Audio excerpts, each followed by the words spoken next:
हम शामिल करेंगे हिंदुस्तान में खुद फरीबी की सोच रखने वाले क़यादत की इजारातदारी है। इंडियन आर्मी चीफ का यह बयान कि हम ऑपरेशन सिंदूर के दौरान एक ट्रेलर दिखाया खुद फरीबी की एक हामिल सोच की अक्कास है। जिस ट्रेलर में 7 जहाज गिर जाएं, 26 मकामात पर हमला हो जाए और S-400 की बैटरियां तबाह हो जाएं तो ऐसे ट्रेलर पर मबनी फिल्म उनके लिए हॉरर फिल्म बन जाएगी।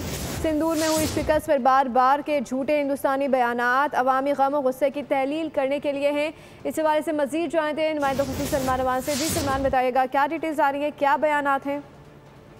जो बिल्कुल बड़ी इंपॉर्टेंट गुफ्तगू है जिसके कुछ पॉइंट्स मजीद अब सामने आए हैं और खासतौर पर आपने देखा कि इंडियन डिफेंस मिनिस्टर ने किस तरह से पाकिस्तान की इलाकाई सालमियत खुद मुख्तारी के हवाले से बात की, सुबह सिंध के हवाले से साहिब मुतनाज़ा गुफ्तगू की। और उसी के अगर हम कॉन्टेक्स्ट में देखें कि जिस किस्म की गीदड़ भपकियाँ या जिस किस्म की गुमराह कुन या खुद फरेबी पर मबनी बयानात इंडियन लीडरशिप की जानिब से दिए जाते हैं, उसके जवाब में DGISPR ने उन्हें आईना दिखाया है और कहा है कि जो खुद फरेबी की सोच रखने वाली क़यादत है इस वक्त भारत पर छाई हुई है। और इंडियन आर्मी चीफ का यह बयान कि ऑपरेशन सिंदूर के दौरान एक ट्रेलर दिखाया गया, दर हकीकत खुद को धोखा देने के मुतरादिफ है। अगर उनकी बात को माना जाए कि ऑपरेशन सिंदूर एक ट्रेलर था तो वो ऐसा ट्रेलर था जिसमें इंडियन एयरफोर्स के 7 मोस्ट सोफिस्टिकेटेड जहाज, जिसके अंदर राफेल भी शामिल है, वो मार गिराए गए। 26 मकामात को पाकिस्तान ने टारगेट किया और इस तरह से S-400 जो कि दुनिया का जदीद तरीन और बिलाशुबा बेहतरीन एरियल डिफेंस सिस्टम है, उसकी बैटरीज पाकिस्तान ने तबाह कर दी। तो ऐसे ट्रेलर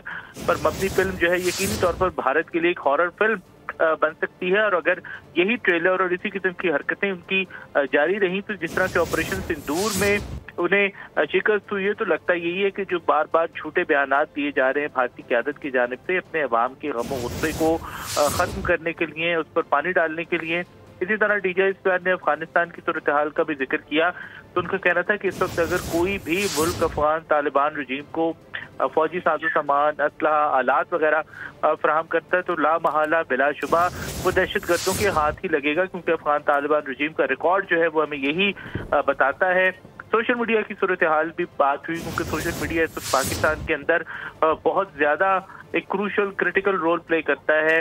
तो उस हवाले से भी DGISPR ने वाज़ेह किया कि इस वक्त रियासत पाकिस्तान और इदारों के खिलाफ जितना भी जहरीला बयानियाँ बनाने वाले ख़ास तौर पर जो एक्स अकाउंट्स सरगर्म है वो बैरून मुल्क से चलाए जा रहे हैं और पाकिस्तान से बाहर बैठने वाले कुछ भगोड़े जो हैं, बहुत कुछ तो ऑब्वियस फेसेस भी हैं, आप मैं हम सब जानते भी हैं। उसके हवाले से DGISPR ने कहा कि ये सब लोग जो हैं बाहर बैठकर सलमान हमारे साथ ही मौजूद रहेगा। सब्सक्राइब करें और बेल दबाएं ताकि कोई खबर रह न जाए।